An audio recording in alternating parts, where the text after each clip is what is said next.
ریاستی minority commission کی اردو اسکولوں میں کارروائی، اسکولوں کے چیئرمین پر مقدمہ درج کرنے کی ہدایت۔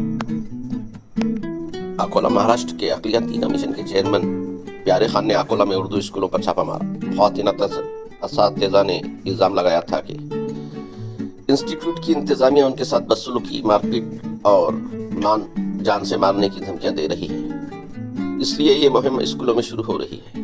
پاتور کی اردو اسکول میں خواتین اساتذہ کے ساتھ جنسی ہراسانی اور بد انتظامی کے معاملے میں اسکول کے ڈائریکٹر کے خلاف سخت کارروائی کا حکم دیا گیا۔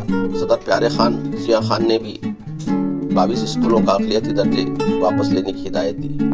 مہاراشٹر ریاستی اقلیتی کمیشن کے چیئرمین پیارے خان ضیاء خان نے اکولہ ضلع میں سرکاری امداد یافتہ اردو اسکولوں کا دورہ کیا۔ اس دورے کے دوران کئی چونکا دینے والی باتیں سامنے آئی ہیں۔ اقلیتی کمیشن کو اکولہ ضلع کے پاتور میں الحاج سلیم زکریا اردو سینئر پرائمری اسکول کے چیئرمین کے ذریعے خواتین اساتذہ کی پٹائی اور جنسی طور پر ہراساں کرنے کی شکایت موصول ہوئی۔ اس پس منظر میں پیارے خان نے ان اسکولوں کا دورہ کیا اور حقائق جانے۔ اس موقع پر ایجوکیشن آفیسر سچیتا پاٹیکر اور ڈپٹی سپرنٹینڈنٹ آف پولیس گجاجن پڈگھن کے ساتھ اقلیتی کمیشن کے افسران بھی موجود تھے۔ اکولہ کے سپرنٹینڈنٹ آف پولیس بچن سنگھ نے پیارے خان سے اکولہ ریسٹ ہاؤس میں ملاقات کی اور حقائق سے آگاہ کیا۔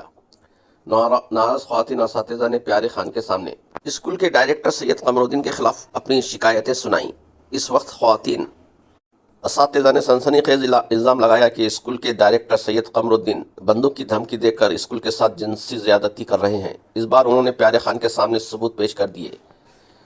اساتذہ کی تقرری کے لیے 40 لاکھ روپے نقدی مانگنے، مقرر اساتذہ خواتین سے 30 سے 40 ہزار روپے ہر ماہ مانگنے کے بارے میں شکایت موصول ہوئی۔